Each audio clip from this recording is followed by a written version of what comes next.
Hello all, welcome to Autobot YouTube channel. Today we are going to see what is a dynamic selector in UiPath and how we can recover the issues that is happening with the dynamic changes of the selectors. So let's go to today's session. What is a dynamic selector? So a dynamic selector is nothing but a variable or an argument as a property for the attribute of your target tag. So suppose if you are trying to automate some application, you may have faced some issues like there is some random changes of the tag values or the values of the attribute. For example, suppose if I'm trying to automate the notepad.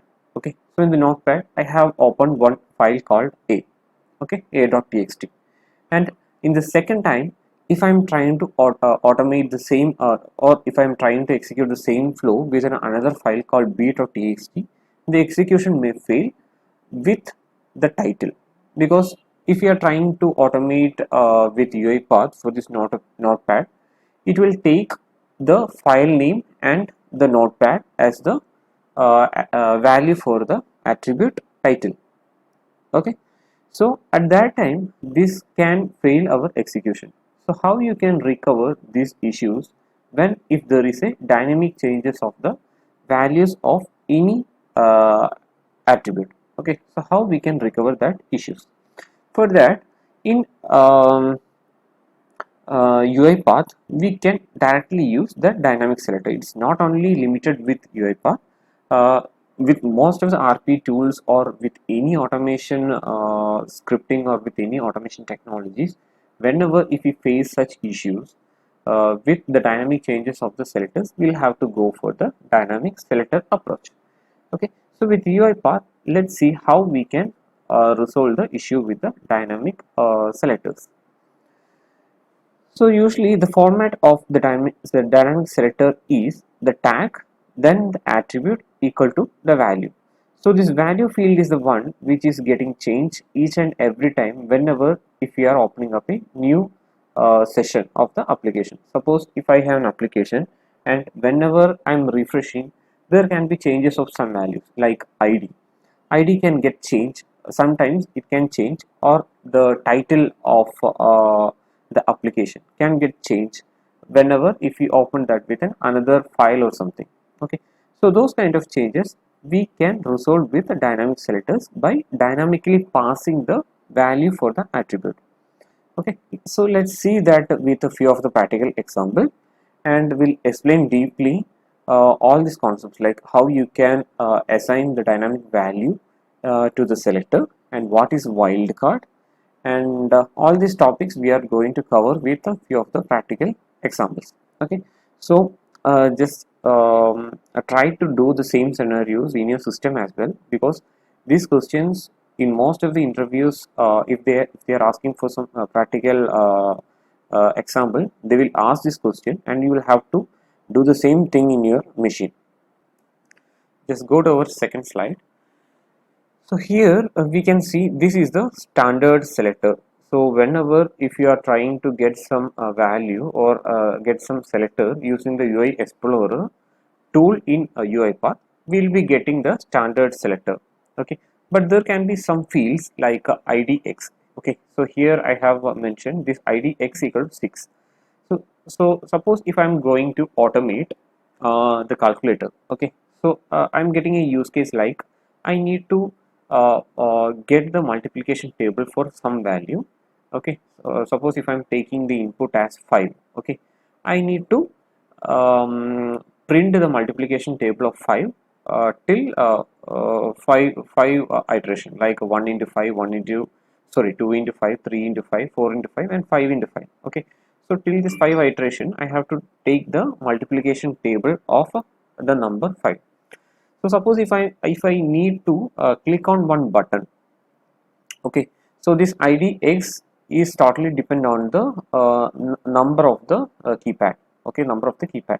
So if I want to loop through these buttons, what I can do, I need to pass this IDX. Okay, I can pass this IDX as a variable, right? Suppose if I want to click on the number 1 means Actually for the keypad 1, the id x is 2. Okay, so id x value is 2, so I have to pass that value in a loop 2. Then in the next iteration I have to pass the next value, that is 3. Like that I need to replace this id x equal to 6 with a variable. Okay, id x equal to 6 with a variable. So this is a standard selector. Here this value is a static one. So how we can make this to a dynamic selector in our automation script? Okay, so for making that to dynamic, what we can do, we can create a variable. Okay, we can create a variable. So in this example, key val is the variable, okay, which we are assigning. So we can assign that variable to the particular attribute, that idx is our attribute, and I am passing key val as the value to that particular attribute. So I am passing a variable to the value. Okay, so this way we can make the standard selector to a dynamic selector, and for each iteration we can change the value of a key val and our execution will work properly. Okay, so we can cover all these things with a real-time example of the calculator itself. Then what is a wildcard? So wildcards are symbols that enable you to replace zero or multiple characters in a string. Okay, so this can be quite useful when dealing with dynamic changing attributes in a selector. So actually in UiPath, UiPath is recommending two kind of wildcards. That is, one is asterisk and one is question mark. Okay, so asterisk we can use whenever if you want to replace zero or more number of characters. Okay, at that time we can use asterisk, and where we can use question mark. So whenever if you want to replace a single character, if you want to replace only one single character, at that time we can replace that character with a question mark. Okay. Okay, so let me show you one real-time example, and we can create the same flow once again from the scratch, and I will explain how to create the dynamic selectors for this real-time example. Okay, so I will tell you the use case, and this is one of the main questions in most of the companies are asking while if there is a session for doing the practical test. Okay, so they may ask you to open your studio and they will give you the use case, and you will have to automate that process by sharing your screen. So the use case will be like this: you have to open up the calculator, and in the workflow you have to get a number. Okay, suppose if I am getting 5 means I need to do the multiplication of the 5 till 5 iteration in the calculator, or do I have to simulate the same in the calculator. Okay, suppose 5 is a number, I need to do 1 into 5, 2 into 5, 3 into 5, 4 into 5, and 5 into 5. Okay, so this is the use case. So how you can achieve that? So for that, first you have to get the input from a input dialog box, and from there I am entering some value. Like suppose if I am going to get the multiplication table for 5 means I need to pass the value as 5. Okay, so I'm going to execute this workflow, and I will explain, and we can create the recreate the flow again from the scratch. So I'm entering the value as 5. I'm clicking on OK. So it is opening up the calculator. Now you can see 1 into 5 equal to 5, 2 into 5 equal to 3 into 5 equal to 4 into 5 equal to 5 into 5. Okay, so here in our workflow it has clicked 1, 2, 3, 4 and 5 through an iteration. Okay, so there we have used the dynamic variable. Okay, and let me try that again with another example or another number. So I'm just clearing this value. Okay, it is asking for another value. Let me enter 3 as the input. Okay, so it has to type 1 into 3, 2 into 3, 3 into 3, like that. 2 into 3.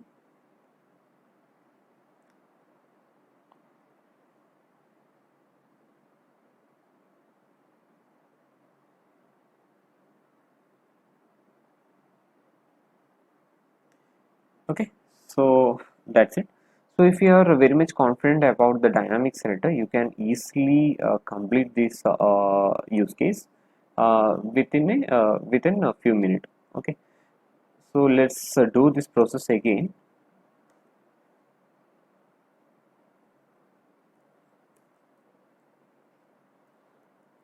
Later, dynamic selector. Okay, I'm going to create.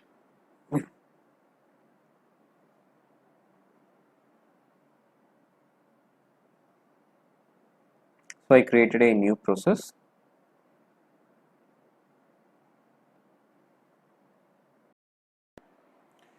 The process which we created is open now. So let's see how we can automate the calculator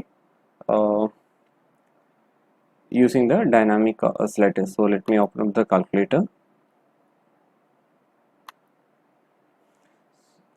So let's start our automation. So instead of going to the steps like for getting the numbers and all, let's record the primary things like clicking on the numbers in the calculator. So for that, I'm going to use the new recorder that is available in the new version of UiPath Studio. And the same process we can automate using the available activities also, but I'm going to proceed with the recorder. So this is one update from the UiPath. Like earlier, if you are familiar with the earlier version, there was web recorder was available, then desktop recorder was available, Citrix was available. Like that, we had more number of recorders available. But in the latest version, we have only one recorder, that is App Bar Web Recorder, and a computer vision recorder is also available. So if I hover on App Bar Web Recorder, what is it? This recorder uses a new approach for UI automation. Okay, so it means it is only for the UI automation we can use an Anchor based multi-technology element identification system. So this also will be having a Anchor based approach, and it is using a new technology, multi-technology element identification for creating the flows. Okay, so it generates some modern activities. Let me click on the App Bar Web Recorder button. We can see the recording has started and it is asking to indicate an element to auto detect the action. Okay, so I'm just hovering on top of one button or the number.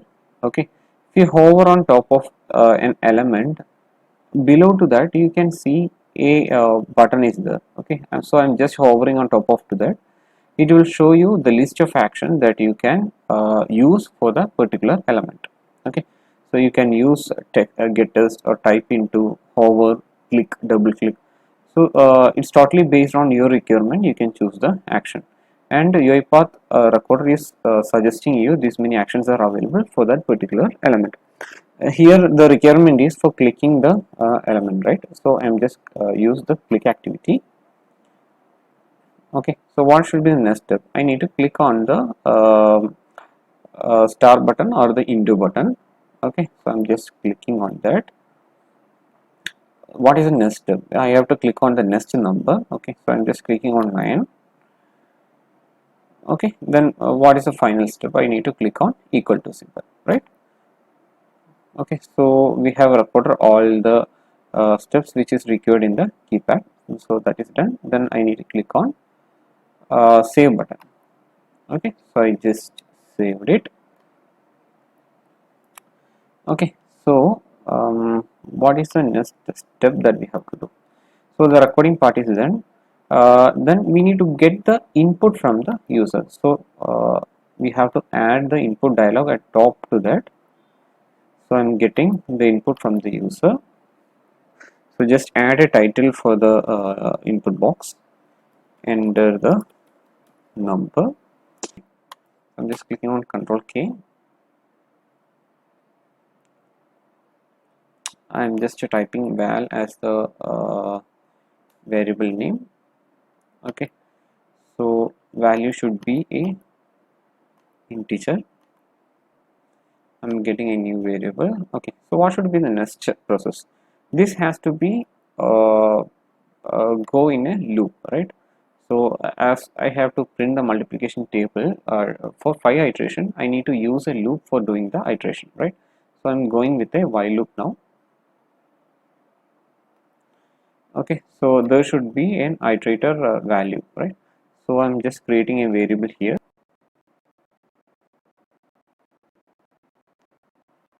I'm just naming it like I, and it should be an integer. By default it can be a value like a 1.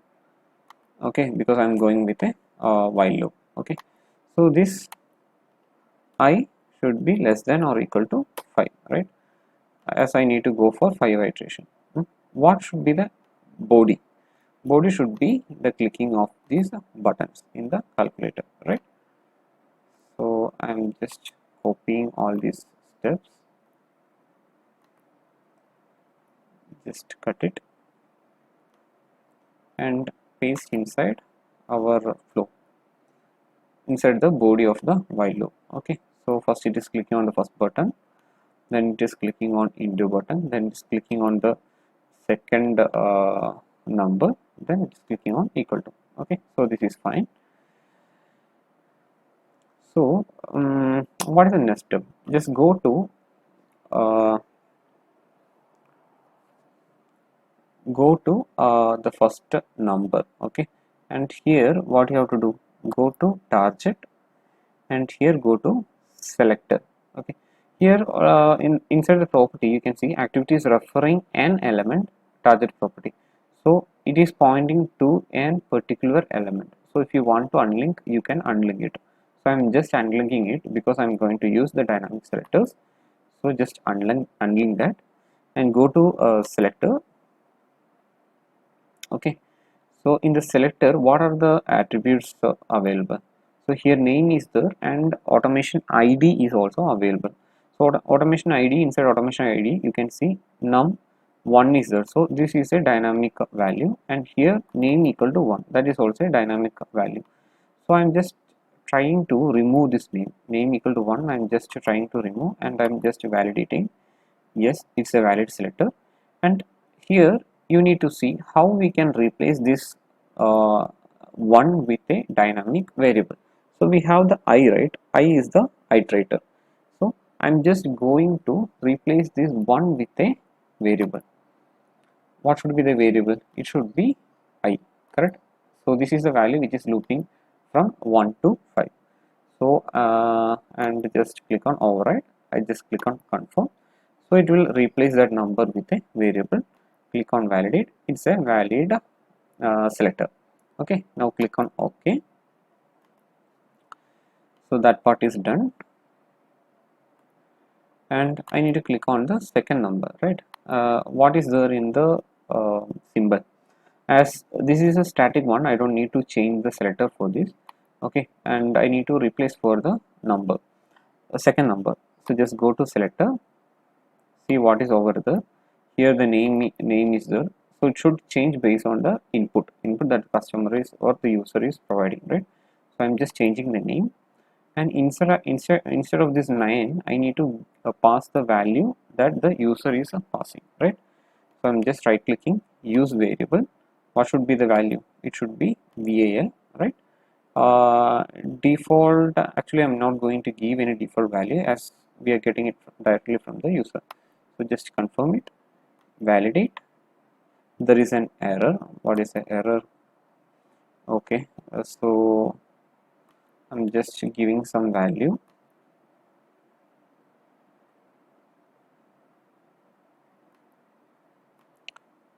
I'm just clicking on OK because this is inside sequence only. And, okay, just click on this one again, and I'm going to give a default value as 1 for this value, and click on selector. Okay, now it is a valid one, right? As there was no default value, that's why we got that error. Now it's a valid one. And what is the final step? We have to iterate the value of I, right? As it's a while loop, we need to iterate the value of I should be I plus 1, and the loop will work till I reaches 5, right? Okay, so that part is done. So this is a very simple example, but you should understand the concept of a dynamic selector. Okay, so I'm just executing. You should ask for a input variable.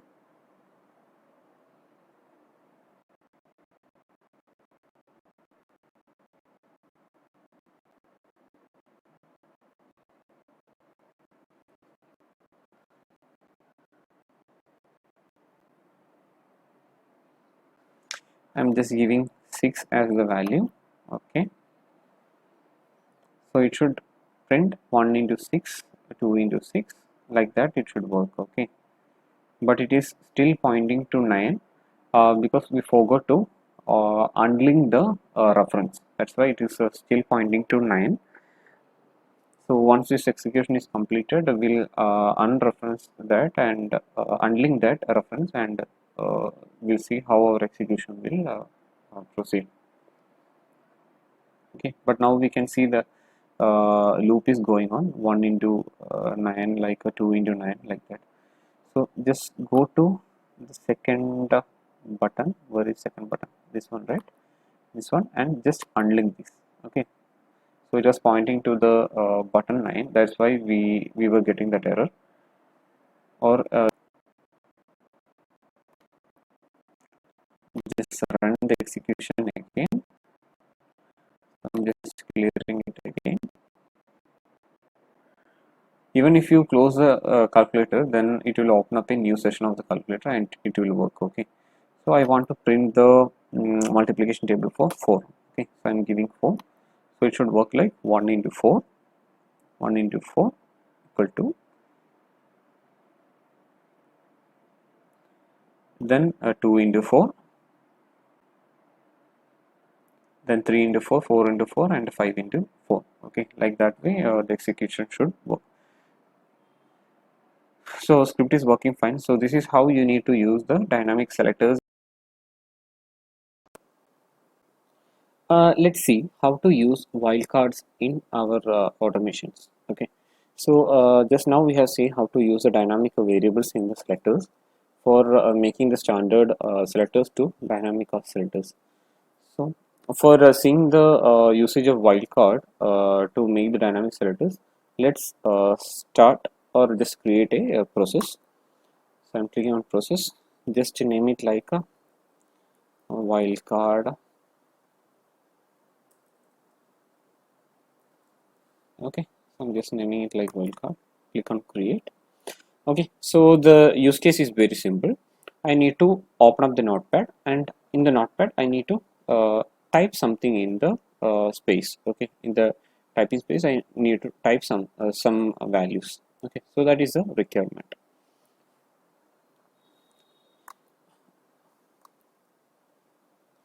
Okay, so I have opened this new 95 file. I need to type something over here. But here the problem is, like whenever we try to automate this process, we have this file name, right? That is new 95. So suppose for the next execution, if I open a new file and with a different name like new 96, at that time also it should type the value in the typing space. Okay, so that is a requirement. So let's go to our studio.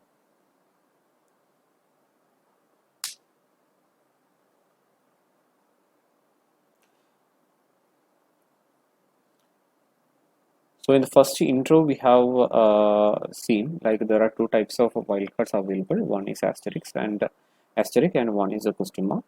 So asterisk we can use. Suppose if we want to replace some word or something, like more number of characters from a value. At that time we can use asterisk. And suppose if we want to replace only one character, at that time we can proceed with the question marks. Okay. So for creating the automation flow for the notepad automation, I'm going to app bar web recorder. I'm clicking on that. Okay, so now you can see the recording has started and it is asking to indicate an element to auto detect the action. So here you can see it has already inspected this particular space, and at the bottom you can see the action box. Okay, so inside the action box I am going to click on the action, type into. Okay, so once you click on type into, it will ask for the value that you want to type. Okay, so I'm going to type demo wildcard. Okay, then I'm choosing empty field and click on confirm. Okay, so it is typing demo wildcard. So this is our use case. I'm just clicking on save, and here you can see the entire task is inside a container, and here it is opening up the application.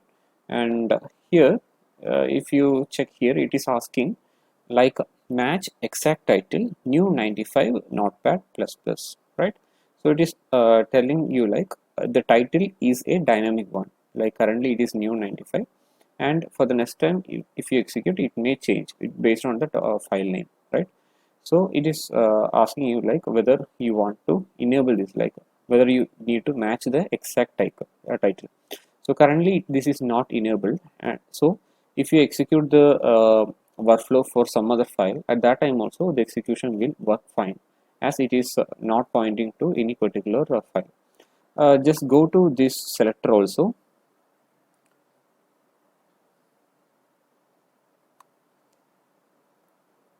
Go to target.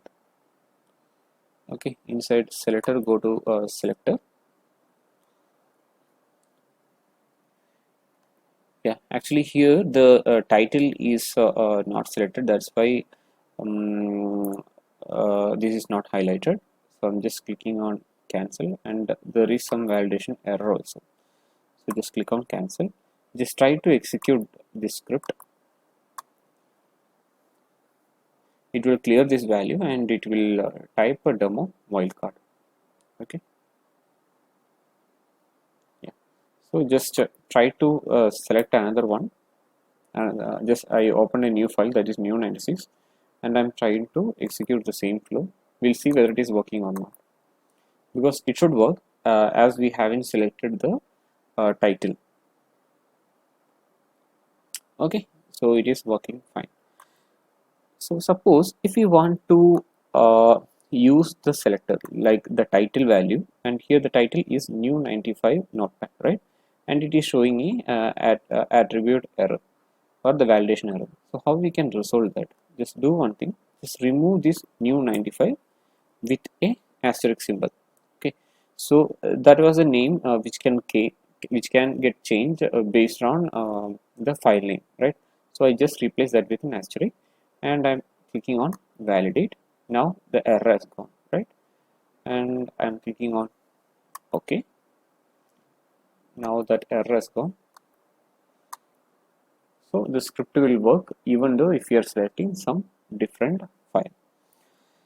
So this is how you can choose wildcards in your automation flows. So in this, with the advanced recorder, this particular uh, title was already extracted, and it is showing like whether we want to match the title. Okay, but in some cases, if you're trying to click on some buttons, or if you're trying to click on some a file download or something, at that time there can be chances of seeing this kind of names. It can be title, or it can be name, or it can be ID or something.